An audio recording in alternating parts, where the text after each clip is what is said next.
allá en Cambita. Bien, hoy tenemos con nosotros al pastor Ariel Rodríguez. Ustedes recuerdan que estuvo hace unos domingos con nosotros y no aguantamos. Tuvimos que enviarle nuevamente una invitación y él gustosamente aquí está con nosotros. Pastor, buenos días y bienvenido a Dinámica Juvenil. Buenos días, Servi, buenos días, equipo, y buenos días, oyentes de Dinámica Juvenil. Estamos muy contentos de nueva vez estar con ustedes para compartir, quizás contestar algunas preguntas que puedan surgir de los capítulos que tocan para el día de hoy. Señor, recordarle a nuestros hermanos de Linaje Real, este viernes 7 de febrero. Así es. Todo el equipo completito. Nos vamos hasta la iglesia de Linaje Real. Ya dicho sea de paso, se están estudiando el libro de Daniel desde el capítulo 1 hasta el capítulo 6. Eso es así. Tal como le avisamos al organizador de esta actividad allá. Así que no se pierda esa zona de Linaje Real. Todo el que viva, todo para allá. Cerca, vaya allá, porque vamos a tener un compartir hermoso y sobre todo a estudiar la palabra de Dios, que es lo que le gusta a estos jóvenes adventistas. Así es. Amén. Bueno, pastor, arrancamos con el análisis, el conversatorio de los capítulos desde el 33 hasta el 37. Adelante. Antes de todo, quiero enviar los saludos Claro. respectivos. Claro. Lo sentí así como preocupado. Dar los saludos adelante, va y se le olvida. Exactamente. Adelante, pastor. Sí, queremos saludar a todo el equipo del Nordeste, los pastores, especialmente a mi presidente y también a mi esposa, que es la presidenta de mi casa. No falle. Sí. Está bien. Sí, evidentemente.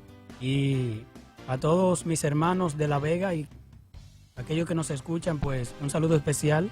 En esta hora les brindamos. Amén. Bueno, Adelante. ¿qué tenemos, pastor? El capítulo 33 así. Vamos a ver, para que entremos en familiaridad con lo que vamos a estudiar, un breve resumen de lo que vamos a ver hoy. Muy bien. Lo primero que podemos decir es que hoy vamos a ver la renovación del pacto que Dios hizo con el pueblo en el Sinaí a partir del capítulo 19. El pueblo, como ustedes pudieron ver en capítulos anteriores, hizo algo que a Dios le desagradó totalmente, que fue evidentemente hacerse un Dios de fundición, como fue el becerro de oro. Entonces, Dios en ese momento mandó a Moisés a descender del monte y Moisés, indignado por lo que estaba viendo, quebró las tablas del pacto, indicando también que el pacto se había roto. Entonces, en el capítulo 33 en adelante, vemos el arrepentimiento del pueblo. Vemos también a un Dios que está buscando ver cuán profundo es el arrepentimiento del pueblo para entonces renovar el pacto en los capítulos siguientes. Pastor, en el versículo 3 hay una expresión que se utiliza mucho durante el peregrinaje de Israel, que es leche y miel.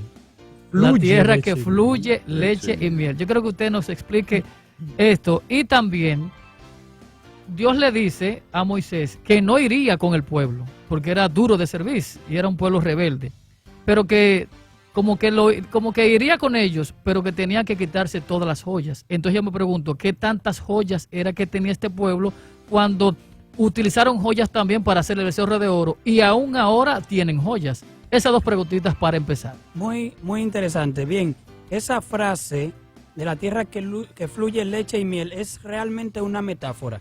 Es un lenguaje, una frase idiomática que se utiliza para hablar de una tierra que es grandemente próspera. Que usted puede sembrar lo que usted cree que no se va a dar y se va a dar ahí en esa tierra. Entonces Dios le está haciendo una aclaración a ellos y siempre les recuerda que los va a llevar a una tierra muy fértil, en la que ellos van a ser grandemente prosperados y van a tener el sustento diario sin ningún tipo de inconveniente. Solamente, claro, trabajar, porque como dijo Pablo, el que no trabaja que no come. Exacto. Ahora bien, Así es. sí. La otra pregunta, repíteme la otra pregunta, por O sea, favor. las joyas. Esa cantidad exagerada de joyas. Joyas para hacer el becerro. Y aquí también tienen joyas. Y Dios entonces como pareciera, ¿no?, que condiciona su seguimiento con el pueblo a menos que ellos quitaran esas joyas. Sí, había una multitud que se le llamó la multitud mixta que salió de Egipto. Que eran personas que eran egipcios, pero que al ver las maravillas que Dios realizó en el pueblo de Egipto, salieron con el pueblo.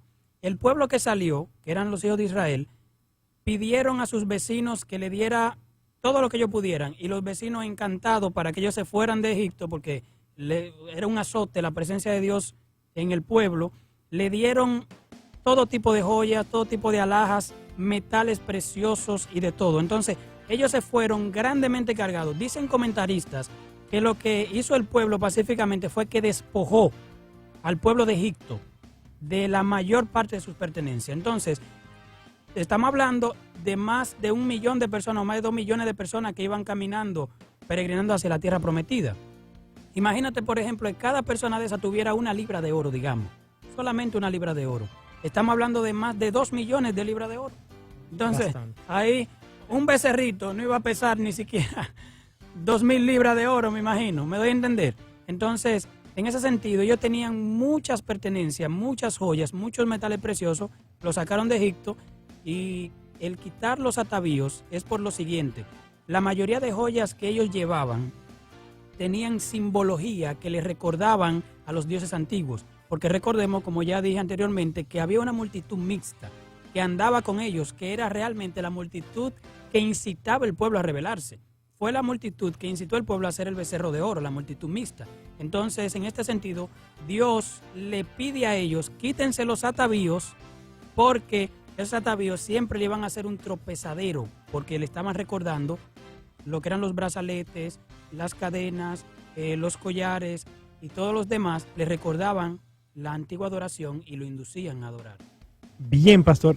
En el versículo 11 del capítulo 33 vemos que dice que Moisés hablaba con Jehová como quien habla con su compañero, cara a cara. ¿Esto también es un lenguaje figurado o verdaderamente Moisés hablaba cara a cara con Dios? Es una frase idiomática para decir... ¿Qué es idiomática? Sí, es una frase que se utiliza de manera que se pueda decir, por ejemplo, ellos hablan como amigos.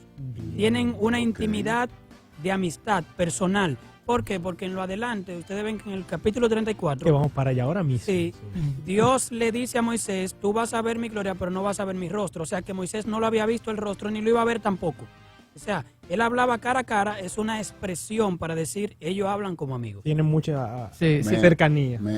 Lex me tomó exactamente eso, porque en el versículo 11 dice que Moisés hablaba cara a cara, pero en el 20 Dios dice que nadie podrá ver mi rostro y vivir. Entonces Dios le permite a Moisés que le vea las espaldas. Sí, todo eso, miren, lo que dice, yo voy a poner mi mano, te voy a poner en la hendidura de la peña y yo voy a poner mi mano. Exacto. Y cuando yo pase, tú vas a ver mis espaldas. Eso se llama antropomorfismo. Un asunto. Exacto, sí. ¿Qué quiere decir eso? Dios no es hombre. Dios está hablando con el hombre en un lenguaje que el hombre puede entenderlo. Por eso dice mano, espalda, pero no quiere decir necesariamente que salga una mano literal, como la de un hombre, que es algo literal. Se llama antropomorfismo, que es un lenguaje divino que desciende a lo humano Para que el humano el entienda. humano pueda entender. Qué bueno, qué bueno. Así es, señores, estamos en Radio Amanecer a través de la distinta frecuencia de su emisora. Estamos en Dinámica Juvenil y puede también hacer tus preguntas a través de nuestros números de contacto. que son 829-688-5600 y desde provincias 809-200-8300. Así Completamente Gratis. Gratis, maestro. Así Pueden es. comenzar a llamar para que interactúen aquí con el pastor porque está realmente interesante este conversatorio. Así es, el capítulo 34, iniciando, habla del pacto renovado. Ahí estamos hablando cuando el Señor le pide a Moisés que busque 2 piedras iguales que las anteriores, donde él iba a escribir lo mismo que ya había escrito antes, y también habla de que nadie podía estar en el monte Sinaí.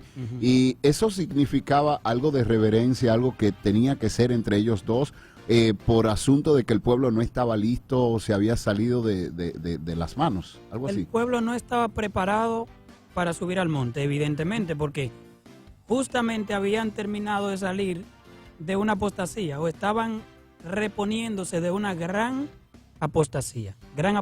Ahora bien, hay algo interesante con esto, que Dios le pide a Moisés que suba solo al monte, que se alice las 2 tablas. Renovación del pacto de la misma manera que lo hizo en el capítulo 19.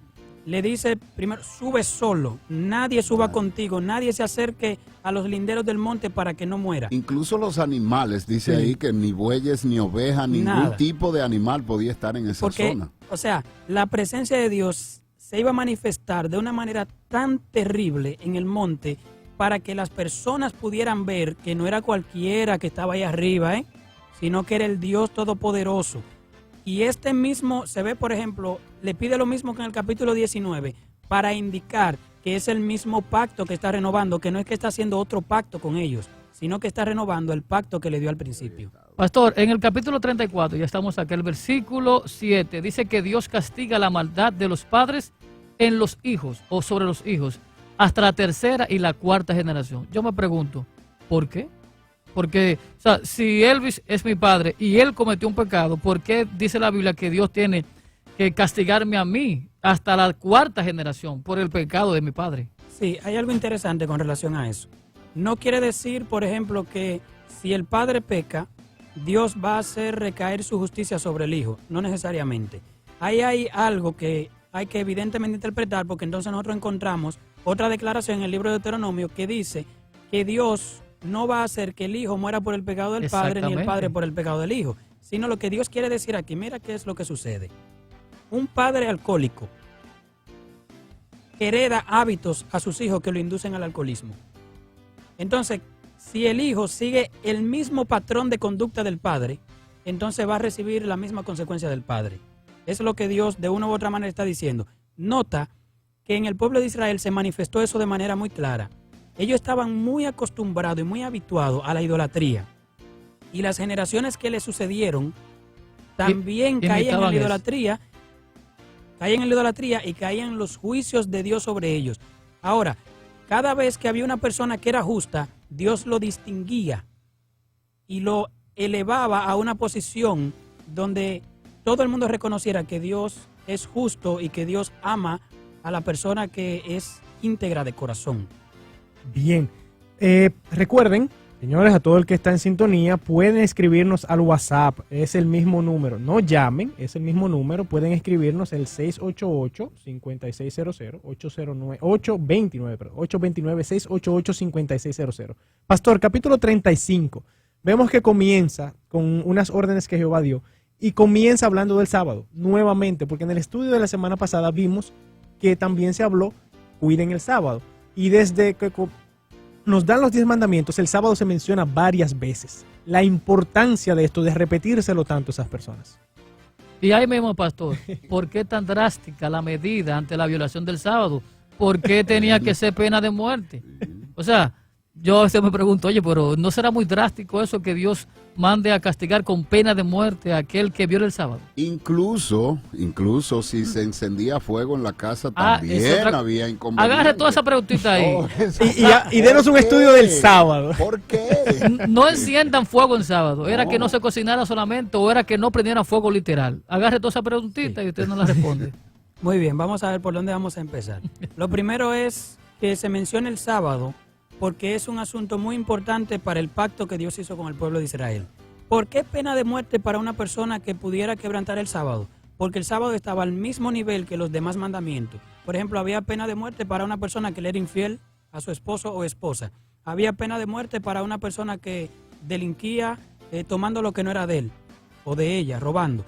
Y había pena de muerte para un idólatra. Había también pena de muerte para quien quebrantara el día de reposo, porque el día de reposo no podía ser tomado como algo de poca monta. ¿Por qué no encender fuego en el día del Señor? Bueno, en principio Dios le daba el maná a los hijos de Israel, le decía que no se iba a cocinar el día sábado. Prender fuego en esa situación era algo muy trabajoso. Algo que demandaba tiempo y trabajo y desviaba la atención de la adoración que Dios requería en el día de reposo. Algunos comentaristas dicen que también no prenderás fuego en el día de reposo hace una alusión directa a aquellas personas que trabajaban con fundición, esculpiendo y demás, y haciendo cosas como esa que tenía que ver también con calentar metales y demás. Es una prohibición a no hacer una obra secular en el día del Señor. ¿Hay alguna otra pregunta que no contesté? No, está excelente, Oye, está oye, excelente. Vamos a Porque darle... me hicieron tanta que... No, está bien, está perfecto, pastor. Vamos a darle alguna oportunidad, oportunidades a nuestros oyentes. Si usted tiene el deseo, la necesidad de recibir alguna respuesta, alguna inquietud, llámenos 829-688-5600 y el 809-200-8300 para el interior desde su celular también, completamente gratis. Bueno, nos están solicitando, pastor, parece que lo quieren invitar y quieren que usted repita su nombre y el número de contacto. Pero ahorita Bueno. lo damos al final. es que está llegando. Ok, al final. Al final se lo vamos a dar. Exacto, al final le vamos a dar. Tenemos el número. llamaditas, Hay tenemos llamadas, llamaditas. hay llamadas. Vamos a ver qué dicen esta. Vámonos con esta. Buenas. Buenos días, bendiciones. Dios te bendiga mucho. Adelante con su pregunta. No es tanto una pregunta, sino para felicitar a mi hijo Ariel, que está ahí en la emisora. ¿Usted es su De madre? parte de Rosalía, su madre, Rosalía, su madre. Dígale que lo amo. Ay, Él una madre orgullosa. él lo está escuchando. Una madre Él me ha orgullosa. abandonado, pero yo lo sigo amando. Que Dios me siga bendiciendo ahí a su familia. Amén. Muchas gracias. No, hermana, Amén. lo que Bien que iba el hermano. Sí, ¿Verdad que sí? En los negocios de su padre Exacto. debe estar, No, hermana. esa es mi madre Espiritual. espiritual, ya es mi madre de la iglesia. Ustedes saben que nosotros siempre encontramos muchas personas con las que establecemos vínculos muy estrechos a Jesús, ¿no? el pastor se puso ñoñito. Sí, sí. Sí, sí, Vamos a recibir la Se siguiente. cristalizaron los ojos. Hola, buenas. Sí, buenas. Dios te tardes, bendiga. Dios te bendiga. mucho. Amén. Quiero hacerle una pregunta y es, le habla la hermana Aura Rivas Rodríguez, Ujú, desde los Frailes Segundos. ujú. En Éxodo 23, verso 10, dice, 6 años sembrará tu tierra y más el 7º año la dejarás tu pueblo, la dejarás libre para que coman los pobres de tu pueblo y de lo que segare comerán las bestias del campo. Así harás con tu viña y con tu olivar. 6 días trabajarás y al 7º día recogerá para que descanse tu pueblo. Entonces, yo me hago una pregunta. ¿Por qué dejan un día de la semana? Pero ahí en el verso 10 dice que dejen un año también. Y siempre vengo observando eso. Yo, para la gloria de Dios, tengo ya unos 36 años en estos caminos. Y siempre me he hecho esa pregunta, pero no he encontrado hasta hoy, quizá me la puedan responder. Dice que 6 días trabajará y dejará uno, pero también un año. El año sabático. Ok, sí. hermana. Respóndele ahí del año Muchas sabático. gracias. Muy El bien, pastor le hermana. responde. Dios tenía un año que era el año sabático, para que en ese año no se sembrara la tierra, no se trabajara agricultura, sino que la tierra que era de siembra se dejara cultivar de manera solitaria y que las personas, los transeúntes, los pobres, las bestias del campo comieran. Ahora bien, mientras la tierra no se estaba sembrando, los israelitas se dedicaban a otras labores, a labores cotidianas, a labores también que podían producirle dinero, que no tenían necesariamente que ver con la tierra. En esas labores ellos bien tenían que seguir guardando el 7º día de la semana, independientemente de que el año fuera de reposo, porque el año era de reposo no para el hombre, sino para la tierra. El hombre no podía cegar la tierra porque la tierra estaba reposando durante ese año, pero podía dedicarse a otras labores, y entonces en esas otras labores tenía también que guardar el día de reposo, que es el 7º día de la semana. Excelente. Capítulo 33 hasta el 37, que es que estamos estudiando en esta semana. Ya sabe, si usted tiene algún comentario o pregunta, usted puede contactarnos a través de las diferentes vías para este programa. Vamos a tomar esta. Buenas. Hola. Hola. Buenas. Y esa se nos fue. Buenas. Hola. Hola. Hola, Estás en el aire. Buenos días. Adelante con su pregunta. buenos días. Yo quiero felicitarlo por su maravilloso programa. Que el Señor los bendiga y sigan adelante. Amén. Gracias. Muchísimas gracias. Gracias. Tomamos la Bye. siguiente. Buenas. Hola. Hello. Dios te bendiga. Sí, hermano. Adelante con su pregunta. Mire, lo que yo quiero saber Escúchenos, el asunto del escúchenos sábado, por el teléfono. todavía Hermana, se puede cocinar, entonces, como antes, que no se cocinaba el sábado, la comida se hace el viernes. Ok. Hay hermanos que dicen, inclusive maestros de escuela sabática, que han dicho que eso era antes, que ahora no hay que llevar eso, que uno puede cocinar el día del sábado. le contestamos. Adelante, pastor. Eso es Ella un está asunto muy preocupada. interesante y algo que está en discusión, porque el cocinar en el Antiguo Testamento representaba un trabajo inmenso por el asunto de encender fuego, de buscar los alimentos, no había refrigeración, había muchos factores que indicaban que una persona no podía cocinar porque era un esfuerzo demasiado grande. Así Ahora, es. en el presente es un asunto que yo prefiero dejarlo como pastor a conciencia de cada hermano. Sí, y es un detalle de que los 10 mandamientos están ahí, no cambian. Vámonos a lo que nos compete, capítulo 35. Capítulo 35, que es el estudio de esta semana, como decimos a nuestros hermanos.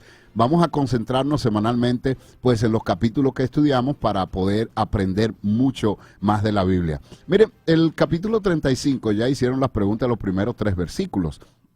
Pero cuando hablamos acerca de las ofrendas para el tabernáculo, la obra del tabernáculo, cuando el pueblo trae ofrenda, ¿qué tenemos ahí, pastor? Bueno, lo primero es que tenemos voluntad. Así es. Dios pide a toda persona que sea voluntario de corazón que lleve ofrenda. Dios no obligó a nadie por una razón muy sencilla.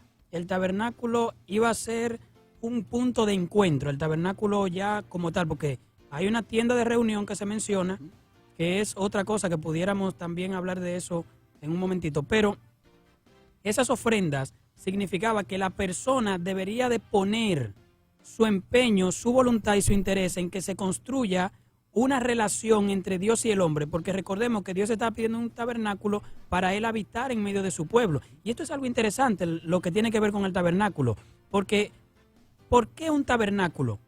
Primero, para que el pueblo entendiera que Dios iba con ellos a todo lugar. El tabernáculo representaba la presencia de Dios, digamos, pero no eran cosas sagradas como tal por sí mismas, sino porque la presencia de Dios estaba en ellos. El tabernáculo desviaba la mente del Sinaí, donde se manifestó demasiado la gloria de Dios de los israelitas, y lo ponía en la presencia visible, perceptible de Dios ahí en medio de ellos. Eso diferenciaba a los israelitas de las culturas alrededor que eran paganas, porque ellos tenían lugares que eran fijos y que eran sagrados, y ellos iban allá, ¿cómo se dice? Peregrinaban allá. Okay. Pero Dios no quería que los israelitas peregrinaran a un lugar, sino que Él iba peregrinando con los israelitas hacia su lugar. Es decir, que esto del tabernáculo era para hacer una relación mucho más estrecha con el pueblo y saber que Dios caminaba y andaba con ellos ahí. Justamente, o sea, lo que Dios quería que el pueblo enfocara era que la presencia de Él iba con ellos. Noten, el tabernáculo estaba en el centro del pueblo. Eso es la teocracia. Dios estaba como rey en medio de su pueblo. Y cuando la columna de nube se levantaba, entonces decía, nos vamos ahora. Cuando la columna de nube reposaba nuevamente, entonces decía, aquí nos detenemos. Era el rey que comandaba el pueblo de Israel. Pastor, ¿cuál era el mensaje que Dios quería decir al pueblo con el santuario en cuanto al plan de salvación? El santuario es un plan, es una maqueta, como dije anteriormente, hace algunas semanas, del plan de salvación. Todos sus departamentos indican la obra que Cristo iba a realizar tanto en la tierra como en el cielo, el ministerio de Cristo. Todos los sacrificios, por ejemplo, indican el sacrificio que Cristo iba a realizar. Los panes, por ejemplo, Cristo es el pan de vida. La luz del candelabro, el fuego del Espíritu, la luz del mundo es Cristo también. El aceite, el Espíritu Santo. El cordero que era sacrificado en el altar es Cristo muriendo en la cruz del Calvario. Todo el santuario era una representación gráfica de lo que era el plan de salvación y de la manera en que Dios iba a librar al hombre y a la humanidad del pecado. Gloria a Dios. Tremendo, tremendo. Pastor está muy bien, respondiendo al punto. Ya entonces vemos que el final del capítulo 36 y todo el capítulo 37 son órdenes específicas, se dice detallado todo lo que se hizo. Un resumen, pastor, de qué tan importante es para Dios el orden, porque aquí vemos medidas, Exactamente. maderas, Tantas cortinas. metales, un asunto totalmente detallado. Un arquitecto se sentó y detalló todo eso. Entonces ya con eso cerramos, nos dice sobre eso y nos da un resumen completo de qué podemos quedarnos nosotros con estos capítulos que estudiamos esta semana. Dios es un Dios de muchos detalles.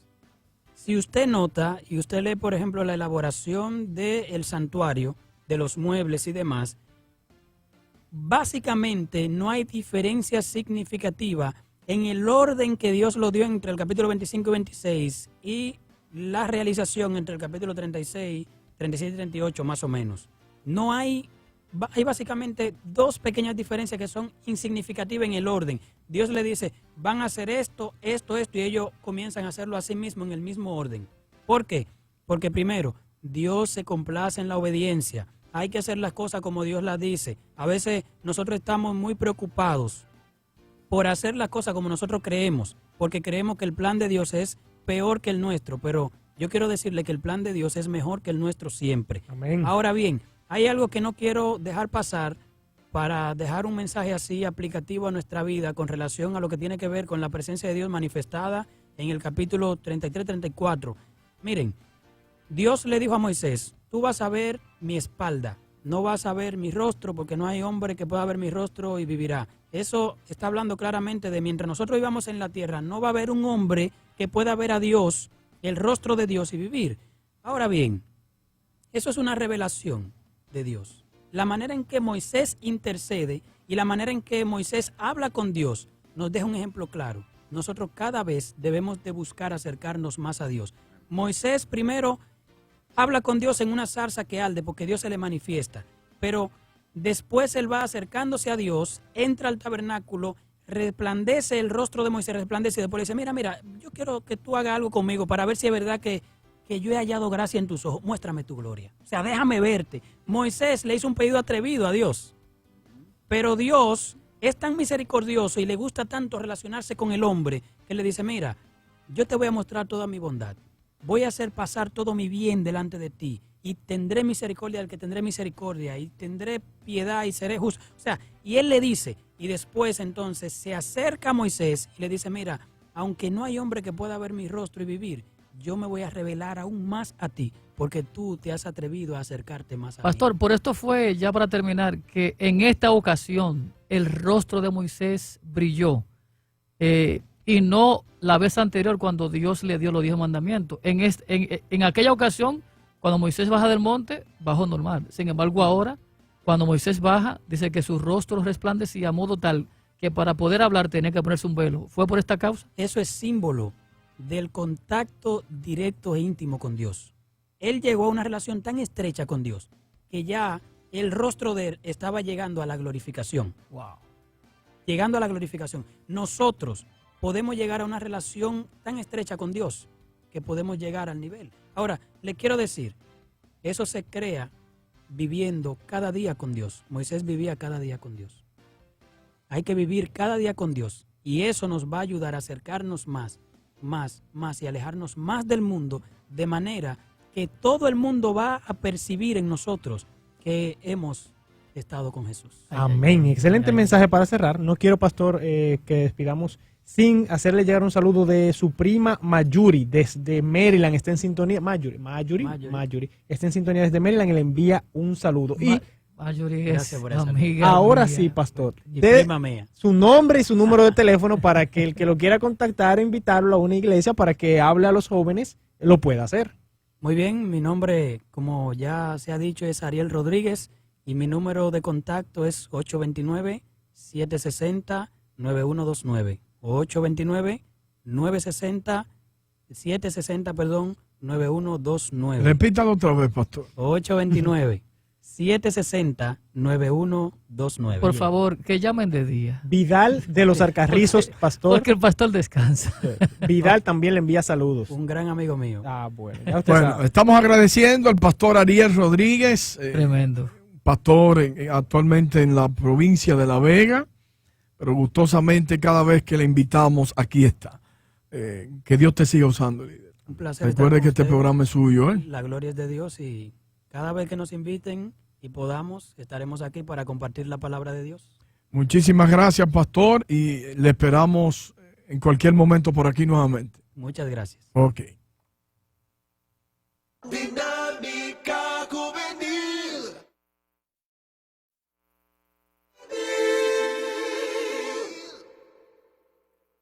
Dinámica juvenil. Dinámica juvenil.